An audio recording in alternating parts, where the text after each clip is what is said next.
Oferecimento Plataforma Intacta 2 Extend. O futuro da soja é seu. A Prosmate, Associação dos Produtores de Sementes de Mato Grosso. Olá, está no ar mais um programa Direto ao Ponto, gravando aqui dos estúdios do Canal Rural Mato Grosso. Eu tenho o prazer, mais uma vez, de ter aqui comigo Jerusa Reck, que é uma especialista, doutora, pós-graduada, tem um currículo enorme, graças a Deus, né, para o bem dos produtores de Mato Grosso, e é gerente técnica de defesa da AproSoja. Seja bem-vinda. Obrigada, Glauber, mais uma vez, agradeço o convite. Jerusa, me fala um pouquinho. Nós estamos tendo o circuito AproSoja. Né? Isso. Qual que é o tema desse ano? O que a AproSoja está... O ano passado a gente teve o circuito, estava rodando aí, falando de vários temas. Esse ano, mas assim, qual que é o tema principal? A gente está, esse ano, né, o palestrante é o Richard Rasmussen, né? Ele é um biólogo, né, especialista na parte ambiental, então o foco esse ano é sustentabilidade. Ele está enfatizando essa questão do nosso sistema produtivo e da sustentabilidade, que é a nossa agricultura, né? Agora, me diz uma coisa, você é de defesa, né? Então, Isso. você é a vilã, né? Cá entre nós, você é a vilã. Então, de uma certa forma, é assim, uma das grandes questões, assim, que você fala sustentabilidade, toda a gente está falando da parte de defesa, defensivos agrícolas, pesticidas, agrotóxicos, seja lá o que for, uma loucura. Eu acho que você, às vezes, deve até se irritar, né? Um pouco com essa onda, porque hoje só se fala em sustentabilidade, né? Mas o que é sustentabilidade de uma certa forma? O que a gente pode fazer? Porque parece que a sustentabilidade para as pessoas, não sei se você, às vezes, parece que não é plantar mais, é a gente realmente parar de produzir comida e vamos subir nas árvores aí, vamos cantar banana, vamos cantar frutinha lá de cima, parece isso, não dá impressão, tem hora?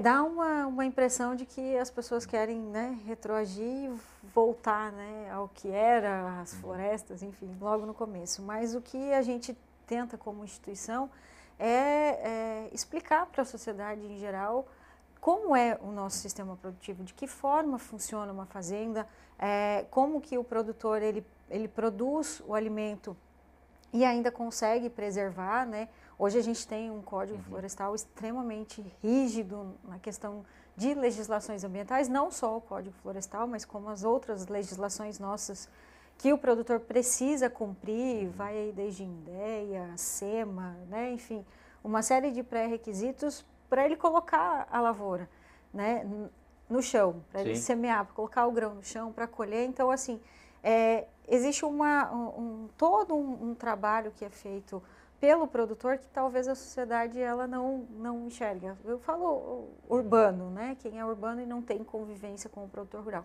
Então, esse circuito também ele está servindo para isso, para tirar um pouco esse paradigma de que o produtor é vilão, de que o produtor não produz, e a gente levar um pouco dos projetos, porque a gente tem inúmeros projetos que trabalham com isso, seja a defesa, seja a própria Comissão de Sustentabilidade da AproSoja, a Comissão de Política, de Logística. O que a gente tenta é mostrar, não só para os brasileiros, mas para o mundo, como funciona a produção dentro do país. Recentemente a gente teve uma conquista, né, que foi no caso da quebra dos vetos, né? A gente tinha tão sonhado projeto de defensivos agrícolas, né? Ou seja, uma atualização, uma modernização, porque a gente tinha um muito antigo, até era um projeto do senador Blairo Maggi, e que foi aprovado e algumas cláusulas foram tiradas, inclusive, por exemplo, a questão do próprio Ministério ser a liderança disso aí, né? E aí, graças a Deus, foi derrubado esses vetos. Como é que você tem visto isso aí? Você vê como uma coisa positiva? Você acha que, por exemplo, com essas mudanças ali, a gente pode, realmente, o setor pode ser contemplado, né, para ter novos produtos? Porque as pessoas acham que quando você está falando de novos produtos, são produtos piores. É muito pelo contrário. A gente for pegar o exemplo, na farmácia, a gente tinha o omeprazol, por exemplo, que é para gastrite. Aí surgiu o esomeprazol, que é um produto um pouco mais moderno. Então, toda hora estão surgindo produtos mais modernos. Então, as pessoas acham que na parte de defesa vegetal não é a mesma coisa. E eles acham que a gente tem que ficar com os velhos produtos, né? Você acha que esse código ele vai ajudar um pouco? Sim, acho que foi um ganho muito grande a gente ter conseguido aprovar depois de mais de 20 anos, né, de tramitação. Foi longa uma batalha. E é importante frisar realmente que a modernização dessa legislação, ela vem para modernizar o sistema de aprovação e não é sair aprovando qualquer produto, mas sim produtos mais modernos, mais seguros, que tenham uma melhor eficiência, porque quanto maior a eficiência do produto, menor o número de aplicações, menor o volume de aplicação que você vai fazer. Então, tudo isso precisa ser colocado na balança, inclusive quando a gente passa, talvez, para o público em geral que não tem uma convivência, de entender como é que funciona, que não é simplesmente aprovar para facilitar. Não, existe uma tramitação muito séria e muito rígida dentro dessas empresas para fazer qualquer tipo de aprovação. E eu acredito que Anvisa, IBAMA e Ministério vão seguir nessa mesma linha. Porém, essa flexibilização para que a gente possa rever produtos antigos, né? Porque aqui, com a demora dessas aprovações, os nossos países vizinhos, eles já usavam esses produtos. No momento em que a gente consegue uma aprovação aqui dentro do país desse mesmo produto, seja para qualquer tipo de controle de doenças eles já vêm com uma resistência, né? Então, quem tem limite, a gente brinca que tem limite é município, praga e doença não tem, então elas atravessam as fronteiras. E é a partir daí que a gente vê como um ponto positivo a modernização dessa legislação. Porque você precisa de uma celeridade na aprovação desses produtos, porque os nossos vizinhos já usam e é uma forma de nós termos um mesmo manejo e conseguir controlar melhor pragas e doenças. É interessante que, por outro lado, que fica essa pressão para não aprovar novos produtos, por outro lado, fica a pressão de reavaliação, querendo tirar produtos do mercado, né? Como a gente viu vários produtos aí, né? Como a gente viu a Atrazina, como a gente viu vários deles aí, teve alguns que saíram do mercado e acabam prejudicando.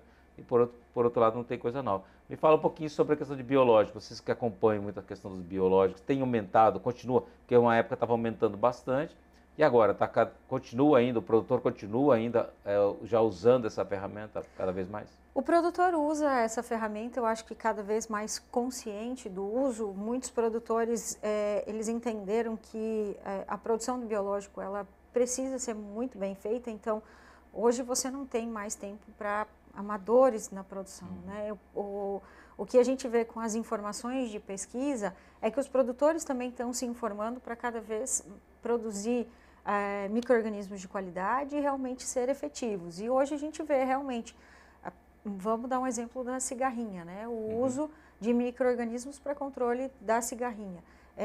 E é uma maneira efetiva de você fazer esse controle e o produtor hoje ele está sabendo aproveitar. Então não existe um volume gigantesco, os produtores que gostam, né? Existe aquela afinidade por produzir o próprio biológico, eles seguem nessa linha se profissionalizando e tem os outros que sempre vão preferir fazer a compra. Mas é importante, eu acho que, eu não sei se vocês têm acompanhado, mas assim, mas também é muito importante, né? Eu acho que essa parte que existem algumas críticas, né? Que muitas vezes o produtor está usando biológico, está produzindo na fazenda mesmo, mas está produzindo de qualquer jeito, né? Com os tanques contaminados, aqui no final está jogando água de batata o lavoura, está perdendo tempo e eficiência e muitas vezes está achando que ele vai controlar e está sendo custo em vez de ser benefício. Que é importante ter um certo padrão, né, de controle. O pessoal que começou essa história agora, o pessoal tem melhorado bastante essa parte de controle, tem contratado pessoas especializadas, tem montado lá os containers, como diz assim, para muito. Evoluiu muito essa questão da produção do on-farm, né? Hoje você tem algumas biofábricas extremamente bem estruturadas, com tanque de inox, com asepsia, né, controle de temperatura. Então, assim, o produtor que produz o seu biológico hoje, com a evolução, né, das pesquisas, ele também evoluiu no investimento. Então, também aumentou muito o investimento desses produtores e o controle, né, principalmente o controle de qualidade com que ele está aplicando. Está sendo eficiente? Não está? Eu estou produzindo o número de micro-organismos suficientes para fazer o controle daquela praga. Então, isso tem melhorado muito com o passar dos anos e com a difusão da pesquisa, né? Eu acho que é primordial quando a gente fala que o produtor, ele, principalmente aqui no Mato Grosso, ele é tecnificado e ele vai atrás de melhoria através da pesquisa. Isso é bastante interessante, né? Porque, lógico, começou lá atrás, o produtor, aquela ânsia de fazer, aí depois, conforme vai difundindo isso aí, o cara quer fazer certo, né? Isso que é importante, ninguém quer fazer errado. Só um momentinho, nós vamos para o intervalo. E já voltando, você não sai daí que vamos começar a falar um pouquinho mais de milho, sobre também a questão do calendarização e assim por diante, uns assuntos legais. De volta direto ao ponto, conversando aqui com o Jerusa Reck, né, a gente que é parte de defesa, né, a gente já falou aí várias coisas. Eu quero perguntar uma coisa para você agora sobre um tema que a mim, né, me interessa bastante também, que é sobre a questão de cigarrinha. E por incrível que pareça, na Argentina, né, atacou a lavoura dos hermanos lá e foi uma loucura. A gente até mandou pesquisadores para lá, aquela coisa toda. O Garolo foi para lá, o velho Garolo foi para a Argentina para poder dar instrução, porque realmente eles lá, na Argentina, eles não têm muito essa questão de defesa. O clima é um pouco diferente, né? Um pouco mais frio, então eles acabam não tendo tanta praga ou acabam não controlando mesmo. Eu, toda vez que fui para lá, fiquei absurdo. Como é que está a cigarrinha aqui? Como é que foi? Foi uma safra legal? Olha, esse ano, pelo volume de chuva que nós tivemos, né, de janeiro para cá, e a gente até estendeu esse ano, o calendário se estendeu um pouco de chuvas e entrou o mês de abril, no geral a gente não teve aquele surto que a gente teve em anos mais secos. Então, e também a questão, né, que a gente estava comentando, a questão do uso do biológico, né? O produtor hoje ele aprendeu a manejar e muitos dos nossos associados eles fazem uso integrado de químico com biológico. Entendi. Né? Porque o químico ele te dá aquele impacto, choque, né? E o biológico te dá o residual. Então isso tem facilitado bastante. É aquilo, o produtor ele ano a ano ele vai aprendendo a manejar o que aparece, né? E assim, sempre em busca... Quando surgiu aquela vez que tinha um percevejo de castanha, a gente teve vários pragas, né? Que da época da helicoverpa também, lembra? Depois, com o tempo, é normal, né? Isso. E esse ano, né, assim, o que a gente observou aqui, o clima foi muito favorável à não proliferação, porque a chuva, né, a umidade que tinha não fazia com que a gente não tivesse aquelas nuvens e aquelas ondas de cigarrinha. Então o produtor aprendeu a manejar e a gente não teve aquele surto que a gente teve em 2021, 2022. No ano passado, nessa época mesmo, nessa semana aí, até acho que vai fazer o aniversário, a gente teve um patrulheiro, né? O Pedro fez um patrulheiro que falava sobre o produtor falando de produtividade, de altas produtividades, e o produtor estava preocupado com o preço, né? E aí, quando se falou dessa safra, a gente imaginou que ia ser uma tragédia, né? A produção, a produtividade, porque falava que a gente achava que ia atrasar e tal, como é que vocês estão vendo agora essa questão de produtividade? Por exemplo, tem gente falando que não, que realmente vai ser uma safra legal, que não vai ser, pode não produzir como foi a passada, mas tem segundo alguns produtores podem até colher mais. Como é que vocês estão vendo isso aí, essa safra?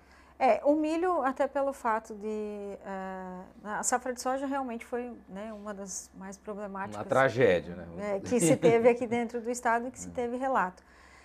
Mas esse atraso, né, no plantio do milho e a extensão das chuvas até o mês de abril, muitas áreas elas acabaram coincidindo com o enchimento de grãos. Então, essa chuva dentro do mês de abril e agora maio também a gente está tendo um clima um pouco mais ameno e algumas regiões pontuais um pouco de chuva ainda, né? Inclusive aqui em Cuiabá. E isso está auxiliando o produtor, né? Então, assim, não faltou água antes do tempo, não cortou a chuva muito cedo. Teve anos aí que nós tivemos o corte da chuva no final de março, isso prejudicou demais. Então, a gente espera, talvez tenha, assim, uma redução da produção no total, né? Mas eu acredito que em termos de produtividade a gente vai manter uma média muito boa. Armazenagem, o eterno problema, né, Gil? Sempre, sempre um problema.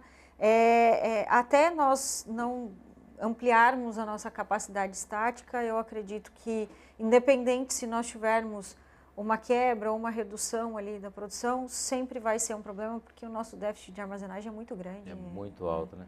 E como é que o produtor está vendo assim, para a próxima safra? Ele está animado? Quer dizer, a gente, apesar de tudo, a gente não tem grandes correções de preço de milho, né, de soja. Melhorou um pouquinho, claro, deu. Não, melhorar não pode dizer que não.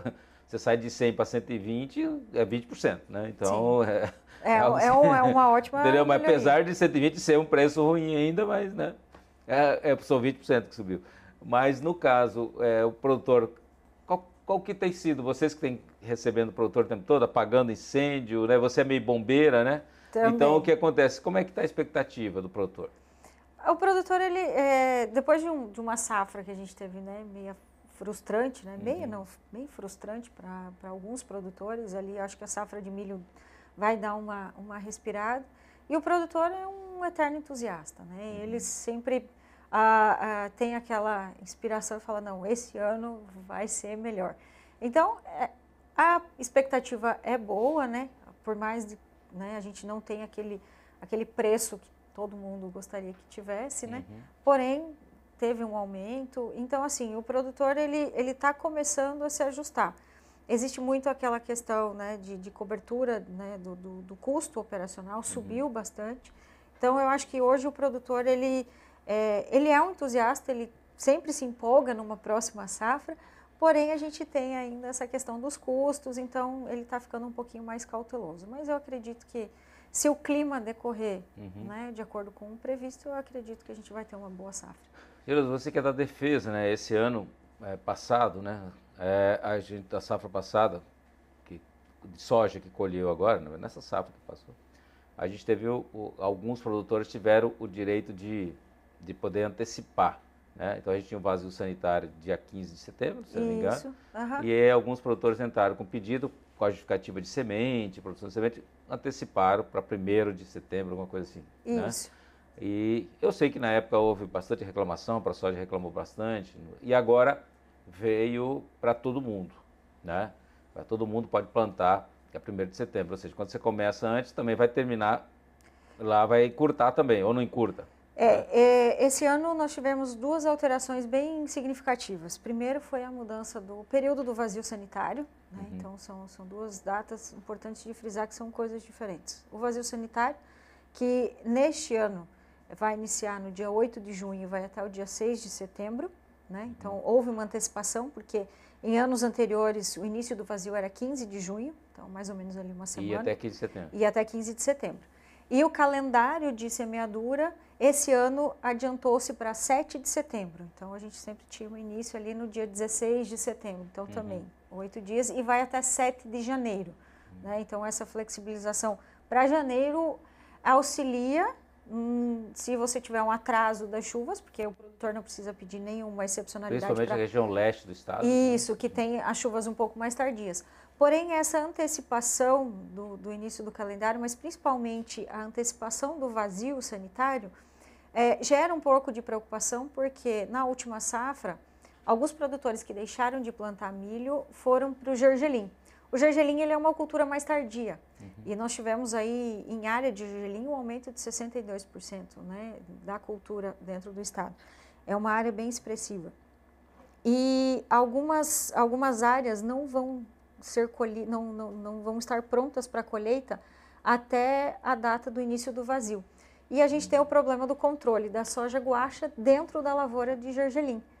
Então, isso é uma preocupação que chegou até nós, porque nós temos muitos produtores de soja, principalmente da região leste do estado, ali da região de Canarana, Água Boa, Gaúcha, que plantam gergelim, né, e que estão com as lavouras a campo, e que esse início, e que a cultura não vai estar pronta antes do vazio.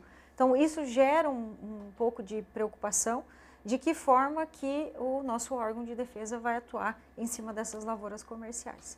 Principalmente para a região leste, que é uma região mais complicada. O gergelim hoje ele se espalhou, né? Hoje a gente tem áreas, a leste continua sendo a principal área produtora do gergelim, porém hoje a gente tem áreas em Sorriso, a gente tem áreas em Campo Novo, né? Então hoje na região sul também. Então é uma cultura que se espalhou dentro do estado. Justamente porque a gente teve um problema no início do milho, muitos perderam a janela, né, do milho e acabaram optando por gergelim. É uma cultura mais rústica, uma cultura que você pode entrar um pouco mais, precisa de um pouco menos de água, né? Então, só que essa preocupação da antecipação do vazio sanitário é que acendeu um alerta para esses produtores, porque você não tem nenhum herbicida seletivo para você fazer o controle da soja dentro da lavoura de gergelim.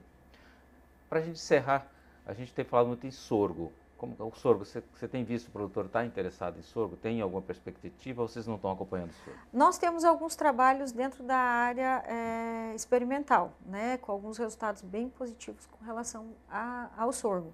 Mas propriamente dito, os produtores virem falar conosco, assim, não, né? Existe... O que a gente observou mais realmente foi um interesse maior pela cultura do gergelim. Eu acredito que o sorgo ainda seja uma opção, né? Mas não são todos os produtores que entram com essa opção. Elza, obrigado mais uma vez pela sua presença aqui no Direto ao Ponto. Eu que agradeço mais uma vez e a gente sempre está à disposição. Tá aí. Gente, uma entrevista super especial para vocês. Obrigado pela companhia. Até o próximo programa.